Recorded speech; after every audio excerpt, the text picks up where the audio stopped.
Hello everyone, I hope you all are doing very well. So in this lecture we will start review exercise of chapter number 1. So on page number 19 we have question number 1 which is 4 options are given against each statement in circle the correct options. Mean कि सबसे first question हमारे पास review exercise में objective है, MCQ है, तो सबसे पहले उसका सोल्यूशन देख लेते हैं। Under root 7 is dash. Direct अब हम सोल्यूशन की तरफ आते हैं। अंडर रूट 7 हमारे पास क्या है, इरेशनल नंबर है। कोई भी नंबर जिसपे अंडर रूट होता है वो इरेशनल नंबर होता है, ठीक है, जिसका स्क्वायर रूट हमारे पास गिवन नहीं होता। लाइक अगर 4 होता है ना, 4 हमें पता है कि ये 2 का स्क्वायर है तो हमारे पास रैशनल होता है। अगर हम किसी नंबर को अंडर रूट से बाहर नहीं लिख सकते तो वो हमारे पास क्या है, इरेशनल नंबर। इसी तरह again pi and e are irrational number. Pi और ई भी हमारे पास क्या होता है, इरेशनल नंबर होते हैं। पाई और ई की एक स्पेसिफिक वैल्यू होती है जो कभी भी पॉइंट के बाद एंड नहीं हो रही होती, इसीलिए हम उसको क्या कहते हैं कि ये हमारे पास क्या है, एक इरेशनल नंबर है। इसी तरह if n is not a perfect square then under root n is dash. अब under root n is not a perfect square. Perfect square means कि अंडर रूट एन की जगह मीन्स कि हमारे पास कोई भी नंबर लिखा हुआ है 5। अब 5 किसी नंबर का स्क्वायर नहीं होता ना, इसका नंबर जो परफेक्ट स्क्वायर नहीं है वो क्या होगा, इरेशनल नंबर। मीन्स कि हमारे पास 9 क्या है, 9 किसका स्क्वायर होता है, 3 का। 3 स्क्वायर अंडर रूट से कट हो जाएगा तो 3 हमारे पास क्या है, परफेक्ट स्क्वायर, ठीक है।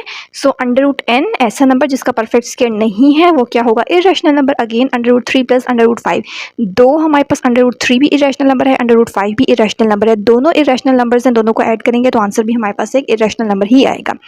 नेक्स्ट 5 देखें, for all x belongs to R. Means के फॉर सारे नंबर जो रियल नंबर हो x is equal to x. अब ये हमारे पास प्रॉपर्टी है, कौन सी थी, रिफ्लेक्सिव प्रॉपर्टी थी, जो हमने कंप्लीट लेक्चर प्रॉपर्टीज पे चैप्टर नंबर 1 बेसिक इंट्रोडक्शन में अपलोड किया हुआ है। उसमें डिटेल से सारी प्रॉपर्टीज़ बहुत ही डिटेल के साथ एक्सप्लेन की हुई हैं। तो वो ऐसे नंबर जो सेम हो, मीन्स कि अगर 1 इज इक्वल टू 1 है इस तरह की फॉर्म में लिखा हुआ है तो वो क्या होता है, हमारे पास रिफ्लेक्सिव प्रॉपर्टी होती है। इसी तरह पार्ट 6 देखें, let a b c belongs to R. A b c हमारे पास 3 रियल नंबर है, then a is greater than b and b is greater than c. तो क्या होगा, बी बी कट हो जाएगा, ए इज़ ग्रेटर देन सी।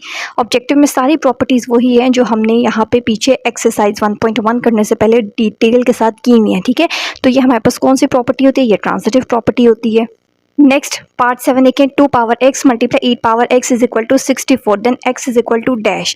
अब यहाँ से हमने क्या करना है, हमने सबसे पहले इसको सॉल्व करना है। मीन्स 2 8 सा क्या होता है, 16, 16 power x is equal to 64, ऐसे ही है। अब 16 हमारे पास क्या होता है, 16 को हम लिख सकते हैं 4 स्क्वायर, एक्स लिखा हुआ है, एक्स को एज इट इज लिख देते हैं। इसी तरह 64 हमारे पास क्या होता है, 4 की पावर 3, ऐसे ही होता है ना। 16 हमारे पास 4 4 ज़ा 16 एंड 16 4 ज़ा 16 को जब हम 4 से मल्टीप्लाई करते हैं तो हमारे पास आंसर क्या आता है, 64, ठीक है।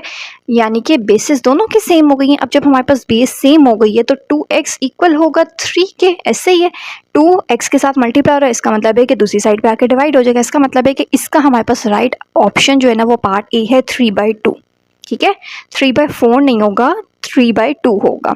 नेक्स्ट पार्ट ए देखते हैं, let a and B belongs to R then a is equal to b and b is equal to a is called dash property. अब ये कौन सी प्रॉपर्टी थी, जिसमें इक्वल होगा बी के और बी इक्वल होगा ए के। तो ये भी अगेन हमारे पास कौन सी प्रॉपर्टी थी, ये सिमेट्रिक प्रॉपर्टी थी। ये भी रॉन्ग ऑप्शन है, ये भी रॉन्ग है, ठीक है। फर्स्ट 7 का पार्ट ए राइट ऑप्शन है, 8 का पार्ट बी सिमेट्रिक प्रॉपर्टी है। इसी तरह under root 75 plus under root 27 दोनों को जब सॉल्व करेंगे तो आंसर हमारे पास क्या आएगा, 8 under root 3, part D right option है। अब इसको कंप्लीट सॉल्व करना है, ठीक है। अंडर रूट 75 कैल्शियम लेना है, अंडर रूट 27 कैल्शियम लेंगे। जो नंबर अंडर रूट से बाहर आ सकता है उसको हमने अंडर रूट से बाहर लिख लेने, और जो नंबर अंडर रूट से बाहर नहीं आ सकता उसको हमने एज इट इज़ लिख लिया। यहाँ से अगेन सॉल्यूशन भी देख लें कैसे सॉल्व किया है। अंडर रूट 75 का सिंपल एलसीएम लेंगे तो क्या आएगा, 3 5 एंड 5। इसी तरह 27 का एलसीएम लेंगे तो 3 दफ़ा 3 आ जाएगा, ठीक है। अब 5 2 टाइम्स है, हमें पता है कि हम इसको लिख सकते हैं 5 स्क्वायर, और अंडर रूट है ऑलरेडी, ठीक है। तो ये स्क्वायर अंडर रूट से कट हो जाएगा तो ये 5 हमारे पास अंडर रूट से बाहर आ जाएगा, और अंडर रूट के अंदर 3 एज इट इज़ है। इसी तरह यहाँ पे 3 टाइम्स 3 लिखा हुआ है, इसका मतलब है कि इसको हम लिख सकते हैं 3 मल्टीप्लाई 3 का स्क्वायर। अब जिस नंबर पे स्क्वायर होता है वो अंडर रूट से कट होकर बाहर आ जाता है, और एक 3 हमारे पास एज इट इज़ रहेगा। अब अगेन देखें दोनों साइड पे अंडर रूट 3 लिखा हुआ है, इसका मतलब है अंडर रूट 3 हम कॉमन ले लेते हैं, अंदर क्या रह जाएगा 5 + 3, तो 5 + 3 ऐड होकर क्या हो जाएगा 8। तो आंसर हमारे पास क्या आ जाएगा, 8 अंडर रूट 3। यही हमारे पास राइट ऑप्शन था। और डी यही हमने यहाँ पे 9 राइट ऑप्शन किया हुआ है। इसी तरह डी 10 देखें, the product of 3 + under root 5 3 - under root 5 is dash. यहाँ से हमारे पास इसको सॉल्व करेंगे तो क्या होगा, a + b a - b की फॉर्म में लिखा है, इसका मतलब है a square 3 square minus b square क्या होगा 5 पे स्क्वायर। तो 3 स्क्वायर इज 9, 5 का स्क्वायर इससे कट होके क्या आ जाएगा 5। 9 में से 5 माइनस करेंगे क्या आंसर आएगा 4। तो 4 हमारे पास एक रैशनल नंबर होता है या इरेशनल नंबर होता है। सबसे पहले 4 हमारे पास ना प्राइम नंबर होता है, ना ऑड नंबर होता है, ना इरेशनल नंबर है। तो ये क्या है 4 हमारे पास एक रैशनल नंबर ही होता है। ठीक है। सो ऑब्जेक्टिव हो गए। Now moving question number 2। Question number 2 की स्टेटमेंट क्या है? If a is equal to 3/2, b is equal to 5/3 and c is equal to 7/5 then verify that. दो पार्ट्स गिवन है, लेफ्ट साइड और राइट साइड गिवन है। पहले left side solve करेंगे, फिर राइट साइड सॉल्व करेंगे, दोनों के आंसर इक्वल आएंगे, then will say that left hand side is equal to right hand side. a b c तीनों वैल्यूज गिवन है, तीनों वैल्यूज हमने इसमें पुट करनी है। सो सोल्यूशन देखते हैं। नंबर 2 अगेन मैंने क्वेश्चन नंबर 2 यहाँ पे लिख लिया है। वेरीफाई पार्ट ए लिखा है सबसे पहले, ए ब्रैकेट में बी प्लस सी है एंड राइट साइड क्या है? ए बी प्लस ए सी। सबसे पहले लेफ्ट साइड को सॉल्व करना है, फिर राइट साइड करेंगे। लेफ्ट साइड में देखें, सबसे पहले हमें पता है कि जिस साइड पे ब्रैकेट होती है ना, पहले हमें उस पार्ट को सॉल्व करना होता है। मीन्स का ब्रैकेट किस पे लगी हुई है? बी प्लस सी पे। तो सबसे पहले हम बी प्लस सी करेंगे। बी की जगह बी की वैल्यू 5/3 प्लस की जगह प्लस सी की जगह सी की वैल्यू 7/5। दो नंबर्स लिखे हुए हैं 3, 5। सबसे पहले जब भी हमारे पास इस तरह फ्रैक्शन फॉर्म में आ जाते हैं और बीच में ऐड मीन्स प्लस का साइन होता है, तो नीचे जो भी दो नंबर्स है हमने उसका एलसीएम ले लेना है। तो 3 1 ज़ा 3, 5 as it is. Next time 5 1 ज़ा 5, तो 3 5 ज़ा क्या होता है? 15। ठीक है। अब 3 को हम किस नंबर से मल्टीप्लाई करते हैं कि आंसर 15 आ जाता है? 5 से। तो इसका मतलब है ऊपर वाले नंबर को 5 से कर दिए, 5 5 ज़ा 25। इसी तरह 5 को हम किस नंबर से मल्टीप्लाई करते हैं कि आंसर 15 आ जाता है? 3 से। तो ऊपर वाले नंबर को मीन 7 को हमने 3 से मल्टीप्लाई कर दिया, 7 3 ज़ा 21। दोनों नंबर्स में प्लस का साइन, इसका मतलब है 25 में 21 ऐड करेंगे तो आंसर क्या आएगा? 46 divided by 15। B plus c add हो गया। अब क्या करना है हमने? ये वाला पार्ट सॉल्व हो गया। अब हमने पूरी चीज़ लिखनी है। ए मल्टीप्लाई ब्रैकेट में क्या है? बी प्लस सी। ए की जगह हमने ए की वैल्यू पुट की है, बी प्लस सी की जगह हमने बी प्लस सी की वैल्यू पुट की है। अब हमने देखना है कि आमने सामने ऊपर नीचे कटिंग हो सकती है, तो कर देनी है। कैसे? 3 1 ज़ा 3 एंड 3 5 ज़ा 15। अगेन देखें, 2 1 ज़ा 2, 2 2 ज़ा 4, 2 3 ज़ा 6। तो ऊपर क्या रह गया है? 23 और नीचे क्या रह जाएगा? 5। इसका मतलब है 23 और 5 की फर्दर कटिंग नहीं हो सकती। इसका मतलब है कि ये यहीं पे एंड हो गया। इसी तरीके से राइट हैंड साइड देखते हैं। राइट हैंड साइड हमारे पास क्या गिवन थी? राइट हैंड साइड अगेन मैं यहाँ सामने लिख लेती हूँ, ए बी प्लस ए सी थी। ठीक है। इसका मतलब है सबसे पहले मैंने ए बी फाइंड करना है, फिर ए सी फाइंड करना है, फिर दोनों का जो आंसर आएगा ना उसको प्लस कर देना है, मीन्स के ऐड कर देना है। ठीक है। सो सबसे पहले ए बी फाइंड करते हैं। ए की जगह ए की वैल्यू, बी की जगह बी की वैल्यू। इकट्ठा लिखा हुआ है ए बी, इसका मतलब है कि ये दो नंबर्स मल्टीप्लाई हो रहे हैं। ऊपर नीचे कटिंग हो सकती थी आमने सामने, 3 3 से कट हो गया। ऊपर क्या था? 5 और नीचे क्या लिखा हुआ है? 2। इसी तरह ए बी फाइंड हो गया। अब ए सी फाइंड करते हैं। ए की जगह ए की वैल्यू, सी की जगह सी की वैल्यू। अगेन आमने सामने ऊपर नीचे कोई भी नंबर कट नहीं हो रहा, तो ऊपर वाले नंबर को ऊपर से मल्टीप्लाई कर देंगे। 3 7 ज़ा 21 एंड 2 5 ज़ा 10। दोनों वैल्यूज फाइंड कर ली। अब सिंपल क्या करना है? दोनों को ऐड कर देना है। A b plus a c, a b की जगह ए बी की वैल्यू, ए सी की जगह ए सी की वैल्यू। अगेन ऐड है, तो हमने क्या करना है? दोनों फ्रैक्शन फॉर्म में लिखे हुए, तो एलसीएम ले लेना है। कैसे एलसीएम लेना है? 2 और 10 लिखा हुआ है, तो 2 10, 2 1 ज़ा 2, 2 5 ज़ा 10, लास्ट में 5 1 ज़ा 5, तो 2 5 ज़ा क्या होगा? 10। अगेन 2 को किस नंबर से मल्टीप्लाई करें कि आंसर 10 आ जाए? 5 से। तो ऊपर वाले नंबर को 5 से कर दिया, 5 5 ज़ा 25। बीच में प्लस है तो प्लस का साइन। अगेन 10 और 10 जब सेम होते हैं तो ऊपर जो भी नंबर लिखा है वो एज इट इज़ आ जाता है। लास्ट में क्या करना है? दोनों नंबर्स को ऐड करना है। 25 में 21 ऐड करेंगे, so we get 46 divided by 10। So यहाँ पे देखें, लेफ्ट साइड का आंसर हमारे पास क्या था और राइट का क्या? फर्दर कटिंग हो सकती है, तो कर लें। 2 2 ज़ा 4, 2 3 ज़ा 6 एंड 2 5 ज़ा 10। मीन्स के आंसर क्या आ रहा है लेफ्ट राइट साइड का? 23/5। यही आंसर हमारे पास लेफ्ट हैंड साइड का था। लेफ्ट हैंड साइड का आंसर भी क्या था? 23/5।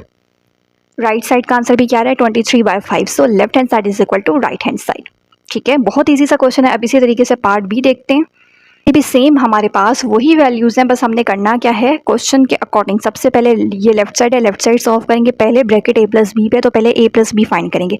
ए की जगह ए की वैल्यू, बी की जगह बी की वैल्यू। 2 और 3 है, 2 और 3 का एलसीएम ले, मीन्स के जब हम 2 3 करेंगे तो 2 1 ज़ा 2, 3 एज इट इज़ एंड 3 1 ज़ा 3, 2 3 ज़ा क्या होगा? 6।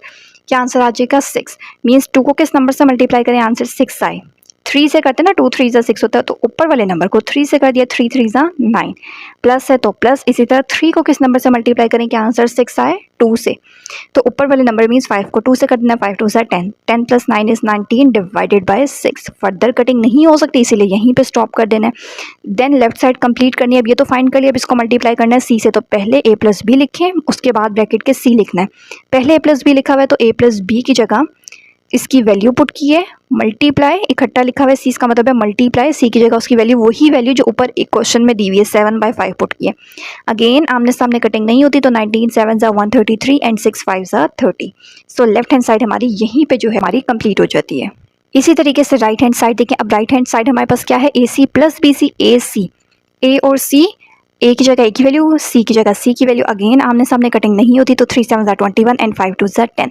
बी सी लिखा हुआ है, बी की जगह बी की वैल्यू, सी की जगह सी की वैल्यू। आमने सामने कटिंग हो सकती है, 5 5 से कट हो गए तो ऊपर 7 रह जाएगा और नीचे 3। ई सी की वैल्यू पता चल गया, बी सी की वैल्यू पता चल गया, दोनों वैल्यूज़ को क्या कर लेना है, ऐड कर लेना है। सो यहाँ से मैंने अगेन राइट हैंड साइड लिख ली है, ए सी प्लस बी सी थी, ए सी की जगह ए सी की वैल्यू, बी सी की जगह बी सी की वैल्यू। अगेन 10 और 3 नीचे आ रहे हैं डिनोमिनेटर में, तो करना क्या है, 10 और 3 का एलसीएम ले लेना है। कैसे एलसीएम लेना है, 10,3, तो 10 1 ज़ा 10, 3 एज इट इज़ एंड 3 1 ज़ा 3, 10 3 ज़ा क्या होता है 30। अब 10 को किस नंबर से मल्टीप्लाई करते हैं, आंसर 30 आता है। 3 से मीन्स 21 को 3 से करेंगे, 21 3 ज़ा 63। डायरेक्ट कैलकुलेटर से सॉल्व करके भी देख लें। अगेन 3 लिखा हुआ है, 3 10 सा 30 होता है, तो 7 को 10 से करना है, 7 10 सा 70। 63 में 70 ऐड करेंगे, so we get 133 133 divided by 30। यही आंसर हमारे पास लेफ्ट हैंड साइड का था, तो एंड में हमने लास्ट में लिखना है, so left hand side is equal to right hand side, ताकि क्लियरली हमें पता चले कि हमारी दोनों साइड्स के आंसर जो है वो इक्वल आ गए हैं। ठीक है, इसी तरीके से नेक्स्ट क्वेश्चन देखते हैं। क्वेश्चन नंबर 3 क्या है हमारे पास, if a is equal to 4/3, b is equal to 5/2 and c is equal to 7/4। वैसे ही क्वेश्चन है जैसे अभी 2 किया था, 3 वैल्यूज गिवन है a b c की। Then verify the associative property of real number with respect to addition and multiplication. हमने करना क्या, associative property of real number with respect to addition and multiplication पहले लिखनी है, उसमें वैल्यूज पुट करनी है और सॉल्व करना है।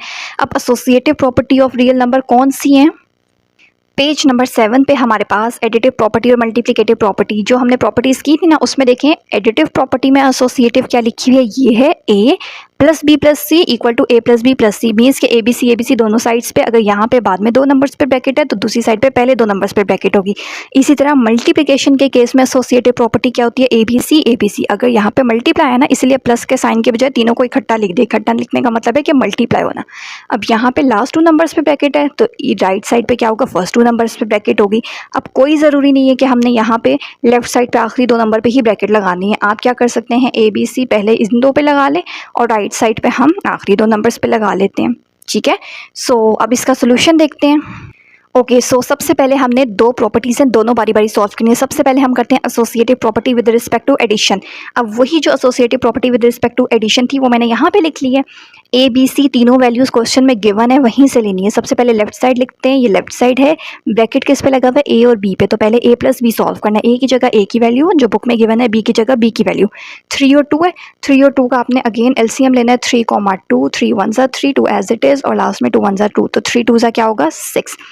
3 को किससे मल्टीप्लाई करते हैं, आंसर 6 आ जाता है 2 से। तो मीन्स 4 को हमने किससे मल्टीप्लाई करना है, 2 से। 4 2 ज़ा 8।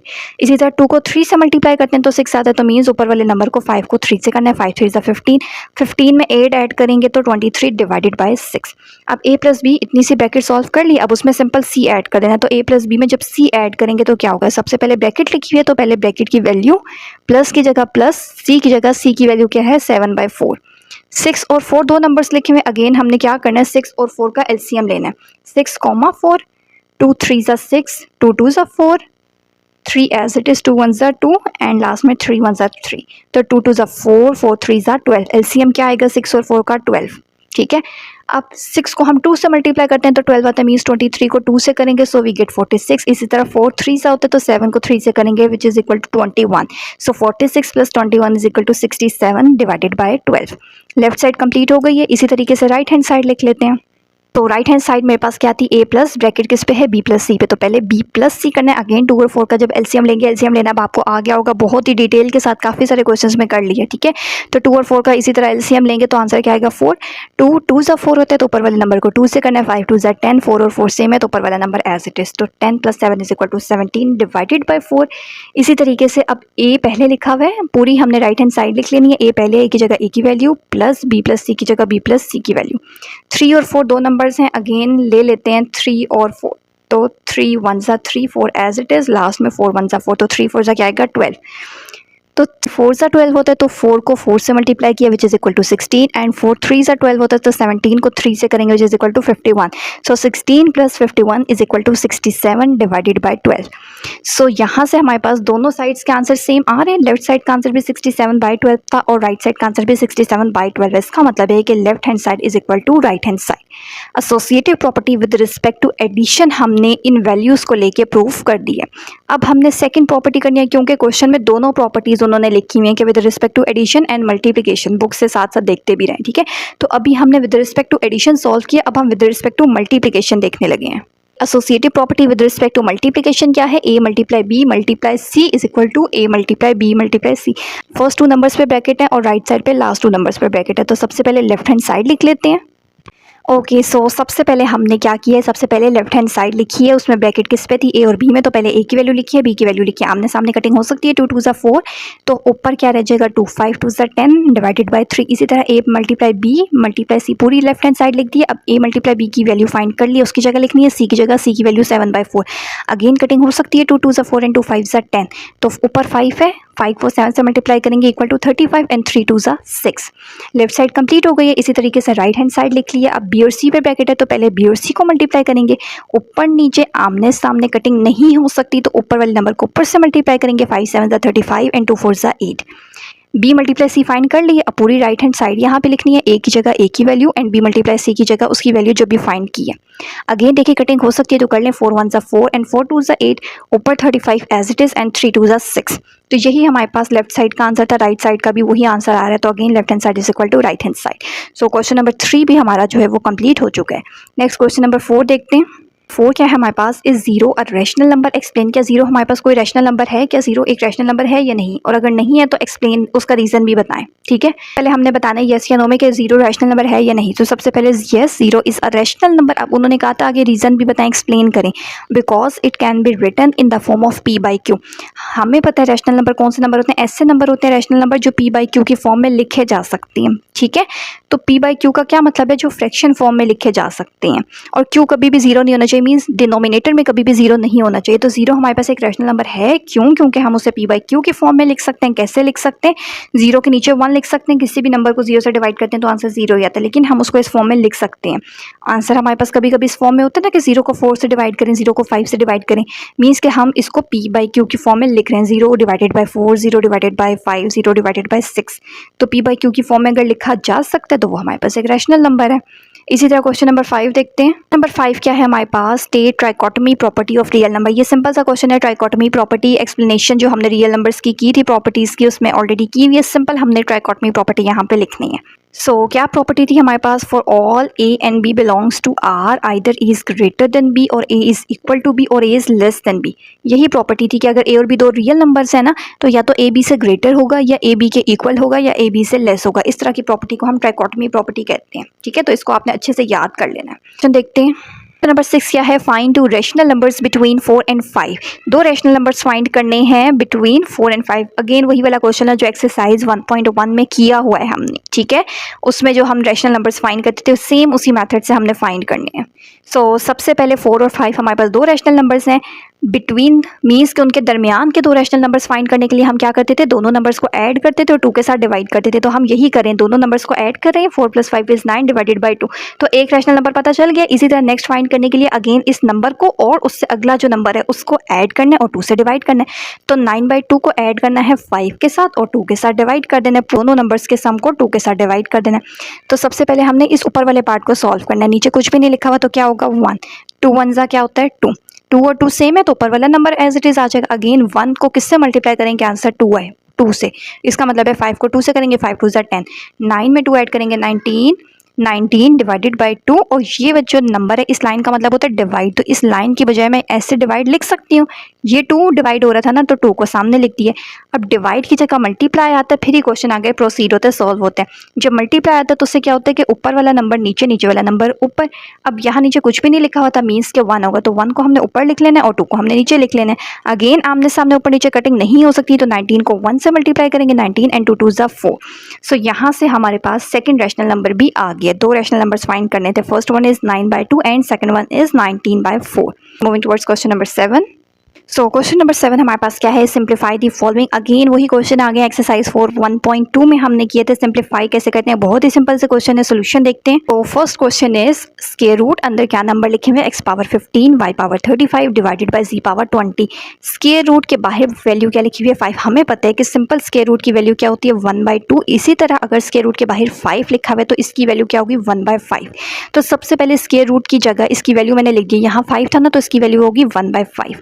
अब ये पावर इस पूरी ब्रैकेट के ऊपर है, इसका मतलब है कि इसके अंदर जितने भी नंबर्स हैं उस सब की पावर 1/5 है। इसका मतलब है x की पावर 15 की पावर भी 1/5 है, मीन्स कि हमने क्या करना है, इससे मल्टीप्लाई करना है, ठीक है, 1/5 से। इसी तरह y पावर 35 भी मल्टीप्लाई होगा 1/5 से, नीचे z पावर 20 भी मल्टीप्लाई होगा 1/5 से। अब जैसे जैसे कटिंग हो सकती है उसको कट कर लें, 5 1 5 5 3 15 x power 3, again 5 1 5 5 7 35 y power 7, 5 1 5 5 4 20 z power 4। Further solve नहीं हो सकता, x की भी एक वैल्यू है, y की भी एक वैल्यू है, z की भी एक वैल्यू है। अगर x की 2 वैल्यूज होती तो फिर नीचे डिनोमिनेटर में लिखा होता तो हम उसको फर्दर ऊपर लेकर आते, बट यहाँ पे x y z की एक ही वैल्यू है, आगे सॉल्व नहीं हो सकता। इसका मतलब है कि क्वेश्चन यहीं पे एंड हो गया, ठीक है। नेक्स्ट क्वेश्चन नंबर 2 देखिए, अगेन अंडर रूट की वैल्यू क्या है 3, तो इस अंडर रूट की जगह हमने इसकी वैल्यू 1/3 लिखी है। अब इसका क्या मतलब है, सबसे पहले आपने 27 का एलसीएम लेना है। कैसे एलसीएम लेना है, सबसे छोटे नंबर से स्टार्ट करते हैं, 3 9 27, 3 3 9 एंड 3 1 3। 27 की जगह हम लिखेंगे 3 की पावर 3 2x और ब्रैकेट के बाहर 1/3 एज इट इज लिखे। नेक्स्ट ब्रैकेट का मतलब होता है ये दोनों नंबर्स मल्टीप्लाई हो रहे हैं, तो 3 2 6x, इसका मतलब होता है कि ये नंबर मल्टीप्लाई हो, पावर क्या है 1/3, मीन्स के मल्टीप्लाई हो रही है 1/3 से। कटिंग हो सकती है, 3 1 3 3 2 6, तो ऊपर क्या आ जाएगा 2x और नीचे हमारे पास क्या लिखा हुआ है 3, तो 3 पावर 2x इसका आंसर है। इसी तरह पार्ट 3 देखते हैं। पार्ट 3 हमारे पास क्या लिखा हुआ है 6 3 power n plus 2 divided by 3 power n plus 1 minus 3 power n। इसका मतलब है कि ये जो पावर है n प्लस 2 ये इस नंबर पे है, ठीक है। हमें पता है कि अगर बेसिस सेम होती है ना, मीन्स के लाइक 3 की पावर n लिखा हुआ है और 3 की पावर 2 लिखा हुआ है, बेसिस सेम है ना, दोनों की बेस 3 है, तो हमें पता है रूल क्या होता है कि पावर ऐड हो जाती है, पावर n और 2 है तो वो ऐड हो जाएगी। इसी तरह अगर पावर ऐड हुई है तो उसका क्या मतलब है कि इसकी बेस सेम होगी, तो यही काम हमने यहाँ पे किया हुआ है कि 3 की पावर n प्लस 2 ऐड हो रही है, इसका मतलब है कि यही नंबर है, 3 की पावर n भी है और 3 की पावर 2 भी, हमने इसको ऐसे ब्रेक करके लिख लिया। इसी तरह 3 की पावर n भी है और 3 की पावर 1 भी है, बाकी सब कुछ एज इट इज़ लिखे। अब ऊपर देखें ये तीनों नंबर्स मल्टीप्लाई हो रहे हैं, तो हम इसको अरेंज कर लेते हैं। 3 की पावर n को पहले लिख लेते हैं और 6 डॉट का मतलब होता है मल्टीप्लाई, यहाँ पे भी ऐसे ब्रैकेट है ना, इसका मतलब है ये मल्टीप्लाई हो रहा है, तो dot 3 square as it is. इसी तरह नीचे डिनोमिनेटर में देखें, एक साइड हमारे पास ये है और एक साइड हमारे पास माइनस के बाद वाली है, तो 3 की पावर n इस साइड पे भी और इस साइड पे भी, ये दोनों साइड्स पे है, तो इसका मतलब है हमने कॉमन ले लिया। अब अंदर ब्रैकेट में क्या रह जाएगा 3 की पावर 1 माइनस ये वाला नंबर तो बाहर चला गया ना, तो क्या रह गया 1। अब 3n और 3n कट हो गए, 3 की पावर n ऊपर और नीचे कट हो गए। इसी तरह 6 एज इट इज, 3 स्क्वायर क्या होता है 9, 3 की पावर 1 क्या होता है 3, तो 3 में से 1 निकालेंगे क्या आंसर आएगा 2। अगेन देखें 6 9 से क्या होता है 54 एंड डिवाइडेड बाई 2, कटिंग हो सकती है तो कर लेते हैं, हो सकती है यहाँ पे 2 2 4 1 आगे चला गया, 2 7 14, क्या आंसर आएगा 27। सो पार्ट 3 भी हमारा यहीं पे कंप्लीट हो जाता है। नेक्स्ट क्वेश्चन नंबर 8 क्या है, the sum of 3 consecutive odd integer is 51, find the 3 integers. ऐसा ही क्वेश्चन हमने एक्सरसाइज 1.3 में किया था, बट वो 3 कंसेक्टिव नंबर्स थे, उसका सम गिवन था। यहाँ पे 3 कंसेक्टिव ऑड नंबर्स गिवन है, इंटीजर्स मतलब ऑड इंटीजर्स का सम 51 है। तो अब देखते हैं कि 3 कंसेक्टिव ऑड इंटीजर्स होते कौन से हैं। सबसे पहले स्टार्ट कैसे करते हैं, 3 इंटीजर्स हैं, उसका सम गिवन है, तो let first second and third integers are, तो वो इंटीजर्स हैं कौन से जिसका सम 51 है। सबसे पहले हमने वो बताना है, उन्होंने हमें कहा है कि 3 कंसेक्टिव ऑड इंटीजर्स हैं। अगर तो सिंपल 3 कंसेक्टिव इंटीजर्स होते ना, तो जैसे पहले क्वेश्चन किया था वो क्या होते हैं x प्लस 1 और x प्लस 2। अब यहाँ पे ऑड इंटीजर्स की बात हो रही है, तो हमने क्या करना है x प्लस 2 और x प्लस 4। तो यहाँ से हमने करना क्या है, आपने हमेशा याद रखना है कि 3 कंसेक्टिव ऑड इंटीजर्स कौन से होते हैं, x प्लस 2 और x प्लस 4। ऑड नंबर्स होते कौन से 1 3 और 5, ऐसे ही होते हैं ना ऑड नंबर्स, तो ऐसे ही हमने लिखा हुआ है। x का मतलब 1, x प्लस 2 का मतलब 1 प्लस 2 क्या होगा 3, x प्लस 4 का मतलब क्या होगा 1 प्लस 4 क्या होगा 5, 1 3 5। तो फर्स्ट 3 ऑड इंटीजर्स कौन से होंगे x plus 2 and x plus 4। हमेशा जब भी 3 कंसेक्टिव ऑड इंटीजर्स का आएगा, कंसेक्टिव का मतलब होता है लगातार, जैसे 3 ऑड नंबर कौन से होते हैं 1 3 5, फर्स्ट 3 इवन नंबर कौन से होते हैं 2 4 6। इसी तरह फर्स्ट 3 ऑड इंटीजर कौन से होंगे x plus 2 and x plus 4। Condition क्या आती है कि the sum of 3 consecutive odd integer is equal to 51। अब 3 इंटीजर्स तो पता चल गए हैं, उसको सम करना है। x plus 2 plus x plus 4 किसके इक्वल है? 51 के इक्वल है। ठीक है, अब जो सॉल्व हो सकता है उसे कर लेते हैं। x कितनी दफ़ा लिखा हुआ है? 1 2 3, तो x प्लस x इक्वल होगा 3x के। इसी तरह 2 प्लस 4 इक्वल होगा 6 के, इक्वल टू 51। नेक्स्ट देखिए +6 लिखा हुआ है, इसका मतलब है दूसरी साइड पे आके -6 हो जाएगा। 51 में से 6 माइनस करेंगे सो वी गेट 45। 3 यहाँ पे x के साथ मल्टीप्लाई हो रहा है, हमें x की वैल्यू फाइंड करनी है। 3 मल्टीप्लाई हो रहा है, दूसरी साइड पे आके क्या हो जाएगा? डिवाइड कटिंग हो सकती है तो कटिंग कर लेंगे। 3 1 ज़ा 3, 1 आ गया 3 5 ज़ा 15 मीन्स कि क्या आ जाएगा? 15। x is equal to 15। x की वैल्यू पता चल गई है। 3 इंटीजर्स हमने बताने हैं, वो 3 इंटीजर्स बताने हैं जिसका सम 51 है। तो वो 3 इंटीजर्स हमने कौन से कहे थे? एक x था, एक x प्लस 2 था और एक x प्लस 4 था। तो फर्स्ट इंटीजर x था ना, तो x की वैल्यू हमने फाइंड कर लिया 15। इसी तरह सेकंड इंटीजर क्या था? x प्लस 2, तो x की जगह इसकी वैल्यू 15 पुट करनी है, प्लस 2 करेंगे क्या आएगा? 17। इसी तरह x प्लस 4 है, x की जगह उसकी वैल्यू 15 प्लस 4 क्या आएगा? 19। इसका मतलब है कि ऐसे लगातार ऑड इंटीजर्स कौन से हैं जिसको जब सम करेंगे 51 आएगा? तो 15 17 और 19। अब ये हमारे पास ऑड नंबर्स भी हैं, ऑड नंबर्स हैं, कंसेक्टिव है, मीन्स के ऑड नंबर में 15 के बाद 17 आता है, 17 के बाद 19 आता है। और इन तीनों को जब आप सम करेंगे, आपका होम टास्क है, आपने इसको ऐड करना है और कमेंट सेक्शन में मुझे बताना है कि ऐड करके इसका आंसर 51 आ रहा है या नहीं। ठीक है, सो मेरा तो ऐड करके इसको 51 आ रहा है। अब आपने भी कमेंट सेक्शन में मुझे इसका आंसर बताना है। सो क्वेश्चन नंबर 8 भी हमारा यहीं पे कंप्लीट हो जाता है। नेक्स्ट क्वेश्चन 9 हमारे पास क्या है? Abdullah picked up 96 balls and place them in 2 buckets. Abdullah के पास टोटल 96 बॉल्स हैं और 2 बकेट्स हैं। बकेट्स मीन्स 2 बास्केट्स हैं। उसने वो 96 बॉल्स जो हैं वो अपने तरीके से, जिस तरह उसको ठीक लग रहा है, उसने उसको डिवाइड करके दोनों बकेट्स में डाल दिए। ठीक है, 1 bucket has 28 more balls than other bucket. अब उसने ऐसे 2 बास्केट्स में डिवाइड किया, ऐसे डिवाइड किया कि एक बकेट में 28 बॉल्स दूसरी बकेट से ज़्यादा हैं, ऐसे उसने बॉल्स को डिवाइड किया। How many balls were in each bucket? अब हमने बताना है कि दोनों बकेट्स में, दोनों बास्केट्स में टोटल कितनी बॉल्स हैं। ठीक है, मीन्स के स्टेटमेंट को अच्छे से समझ लेते हैं। टोटल बॉल्स कितनी है? 96 टोटल बॉल्स हैं हमारे पास। ठीक है, अब 2 बकेट्स हैं, 2 बास्केट्स हैं हमारे पास। अब अब्दुल्ला ने वो बॉल्स ऐसे, ये सारी बॉल्स ऐसे इस बकेट में, ऐसे इस बास्केट में डाल ली हैं कि एक बकेट में ज़्यादा बॉल्स आ गई। मीन्स के फॉर एग्जाम्पल इस बकेट में 28 बॉल्स इसके मुकाबले में एक्स्ट्रा हैं। ठीक है, अब हमने ये बताना है कि इसमें टोटल कितनी बॉल्स हैं और इसमें टोटल कितनी बॉल्स हैं, बस हमने ये काउंट करके बताना है। तो स्टेटमेंट हम यहाँ पे अपना डाटा लिखते हैं। Abdullah picked up total balls 96। Total कितनी बॉल्स अब्दुल्ला ने पिक किया? 96। अब हमें ये भी नहीं पता कि फर्स्ट बकेट में कितनी बॉल है और सेकंड में कितनी बॉल है, हमें सिर्फ ये पता है कि टोटल 96 है और एक में दूसरी बास्केट के मुकाबले 28 बॉल्स एक्स्ट्रा हैं। सो हमें दोनों का ही नहीं पता कि दोनों में कितनी कितनी है, तो हम कह देते हैं कि 1 बकेट, एक बकेट में कितनी बॉल्स हैं? x बॉल्स हैं, और सेकंड बकेट दूसरी बकेट में कितनी है? x plus 28। सेकंड में उसके पहले वाले के मुकाबले 28 बॉल्स एक्स्ट्रा हैं, तो इसलिए हम क्या लिखेंगे? x plus 28। So according to the condition, condition क्या थी? दोनों को मिला के टोटल बॉल्स कितनी है? 96। इसका मतलब है बकेट्स में टोटल बॉल्स, फर्स्ट बकेट की बॉल्स लिखी है, सेकंड बकेट्स की बॉल लिखी है, वो इक्वल है 96 के। अब इसको सॉल्व करते हैं। सो x plus x is 2x, यहाँ पे प्लस 28 लिखा हुआ है, दूसरी साइड पे आके -28 लिख देंगे। 96 में से 28 माइनस करेंगे 68। यहाँ पे x के साथ 2 मल्टीप्लाई हो रहा है, दूसरी साइड पे आके डिवाइड हो जाएगा, कटिंग हो सकती है। 2 3 ज़ा 6 एंड 2 4 ज़ा 8। x की वैल्यू क्या आ रही है? 34।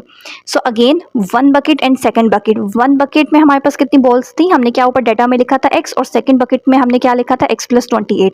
तो x की वैल्यू तो हमें पता चलेगी है 34। सेकंड x प्लस 28 है, तो 34 में 28 ऐड कर लेंगे। x की जगह x की वैल्यू 34 पुट किया, उसमें 28 ऐड करें, आंसर क्या आ रहा है? 62। इसका मतलब है कि एक बकेट हमारे पास जो उसने बॉल्स डिवाइड की थी ना, टोटल 96 बॉल्स थी, एक बकेट में 34 हैं और एक बकेट में 62 हैं। ठीक है, मीन्स कि इस वाली बकेट में टोटल 28 बॉल्स एक्स्ट्रा आ रही हैं। ठीक है, सो ये क्वेश्चन था। सो यहाँ पे क्वेश्चन नंबर 9 भी कंप्लीट हो गया। क्वेश्चन नंबर 10 देखते हैं। तो now question number 10 is Salma invested ₹350,000 in a bank which paid simple profit at the rate of 7.14% per annum. ठीक है, अब सलमा ने बैंक में 350,000 इन्वेस्ट किए थे, उसको कितना प्रॉफिट मिलेगा, किस रेट पे, मीन्स के साल के बाद उसके पैसों में कितना इंक्रीज़ होगा, इस रेट पे उसके पैसे जो है ना वो इंक्रीज़ हुए होंगे। ठीक है, after 2 years the rate was increase to 8% per annum. उसके 2 साल बाद रेट इंक्रीज़ कर दिया है 8%। Find the amount she had at the end of 7 years. ठीक है, पहले ना हम स्टेटमेंट को बहुत अच्छे से समझ लेते हैं। बहुत ही ईजी स्टेटमेंट है। क्या मतलब है इसका? फॉर एग्जाम्पल हमने बैंक में 2000 रुपीज़ रखवाए हैं। अब 1 साल बाद आहिस्ता आहिस्ता ना जो हमने सेविंग रखवाई हुई है 2000, वो बैंक में आहिस्ता आहिस्ता इंक्रीज़ होती रहती है। कैसे इंक्रीज़ होगी? उन्होंने कहा है कि साल बाद जो है ना जितने पैसे हमने रखवाए हुए ना, अगर 2000 रखवाए हुए तो 7/4% जो है ना हमें उसका प्रॉफिट मिलेगा। ठीक है, यानी कि इतने बढ़ जाएंगे वो। इसी तरह अगर 2 साल और गुजर जाते हैं तो वो जो मैंने 2000 रखवाए हुए ना, अब उस पर मुझे कितना प्रॉफिट मिलेगा? मीन्स के 8% सालाना वो पैसे बढ़ के मुझे मिल जाएंगे। ठीक है, वही क्वेश्चन है जो हमने एक्सरसाइज में किया हुआ है। सो सबसे पहले देखते हैं फर्स्ट 2 ईयर्स सबसे पहले हमें कितना प्रॉफिट मिल रहा है। सबसे पहले हमारे पास ये जो अमाउंट होती है ना, इसको कहते हैं प्रिंसिपल अमाउंट। ये हमने लिखा हुआ भी है। So principal amount is 350,000। Rate क्या है? रेट कितना इंक्रीज़ होगा? 7/1/4। सॉल्व कर ले। 7 4s are 28 + 1 29/4%। इसको इससे डिवाइड करेंगे सो वी गेट 7.25%। कितना टाइम है हमारे पास? टाइम क्या लिखा हुआ है? After 2 years the rate was increased. Time क्या है हमारे पास? 2 ईयर्स, तो टाइम 2 ईयर्स लिख लिए हैं। फाइंड क्या करना था? Find the amount she had at the end of 7 years. Mean के 7 साल बाद उसका पैसा इंक्रीज़ होते होते कितना हो गया होगा। ठीक है, ये हमने बताना है। तो फॉर्मूला क्या है हमारे पास? ये हमारे पास प्रिंसिपल अमाउंट, रेट और टाइम गिवन होता है ना, तो हम कैसे फाइंड करेंगे? I1। ठीक है, मीन्स के I1 हमारे पास क्या है? P R multiply T divided by 100। P की वैल्यू भी पता है 350,000, R की भी पता है 7.25। टाइम कितना था? 2 ईयर्स डिवाइडेड बाई 100। आंसर क्या आएगा? 750। इसी तरह आपके पास टाइम कितना है? 5 ईयर्स। ठीक है, ऐसे ही है ना। सबसे पहले हमारे पास कितना था? 2 ईयर्स की बात कर रहे थे, फिर 2 ईयर्स बाद कितना इंक्रीज़ हो गया? 8%। तो उन्होंने हमें कहा था at the end of 7 years, means 7 साल बाद कितना होगा? तो 7 है ना, पहले 2 ईयर्स बताया हुआ था टाइम, फिर 5 ईयर्स था। तो पहले हमने टाइम में 2 ईयर्स लिखा है, अब हमने टाइम में क्या लिखना है? 5 लिखना है। अगेन I2 फाइंड करेंगे। 2 दफ़ा चीज़ें गिवन है तो 2 दफ़ा P multiply R multiply T divided by 100। Again तीनों की जगह तीनों की वैल्यूज़ पुट करनी है, तीनों को मल्टीप्लाई करना है, 100 से डिवाइड करना है, तो ये हमारे पास दूसरी वैल्यूज़ आ गई हैं। हमने टोटल बताना था कि टोटल 7 साल बाद कितनी सेविंग उसकी हो गई होगी। ठीक है, कितने पैसे उसके इंक्रीज़ हुए हैं। तो एंड में हमने क्या करना है? ये जो हमने 2 वैल्यूज़ फाइंड की हैं I1 एंड I2, हमने सिंपल इनको ऐड कर देना है। दोनों आंसर्स को ऐड करेंगे तो ये आ गया हमारे पास। ठीक है, सो टोटल अमाउंट उसकी कितनी इंक्रीज़ हुई है? पहले कितनी थी? 350,000। 7 ईयर्स बाद कितना पैसा उसके पास सेव हुआ? मीन्स बैंक में पैसे उसके इंक्रीज़ होते रहे हैं। सो 190,750 ऐड करेंगे तो आंसर क्या आएगा? 54750। ठीक है, मीन्स के 7 साल बाद उसके पास उसके बैंक अकाउंट में टोटल कितनी अमाउंट है? 54750। इतनी उसकी ऑलरेडी थी, इतना बैंक की तरफ से पैसे रखने की वजह से 7 साल बाद प्रॉफिट मिलता रहा है। तो दोनों को ऐड कर लेंगे तो अब उसके अकाउंट में टोटल 5,40,750 रुपीज़ है। सो यहाँ पे क्वेश्चन नंबर 10 भी हमारा कंप्लीट हो जाता है। सारे क्वेश्चंस रिव्यू एक्सरसाइज 1 to 10 बहुत ही डिटेल के साथ कर लिए हैं। आई होप आपको बहुत अच्छे से क्लियर हो चुके होंगे। स्टिल कोई डाउट है तो आप कमेंट सेक्शन में ज़रूर पूछ सकते हैं। आई ट्राई कि उस पर सेपरेटली एक वीडियो बना लूँ ताकि सारी क्यूरीज आपकी क्लियर हो जाएँ। सो चैनल पे न्यू है तो चैनल को लाजमी सब्सक्राइब कर लीजिए। बहुत इस पर ऑलरेडी लेक्चर अपलोड किया हुआ है, आगे भी न्यू चैप्टर्स पे लेक्चर आता रहेगा। So stay connected with us.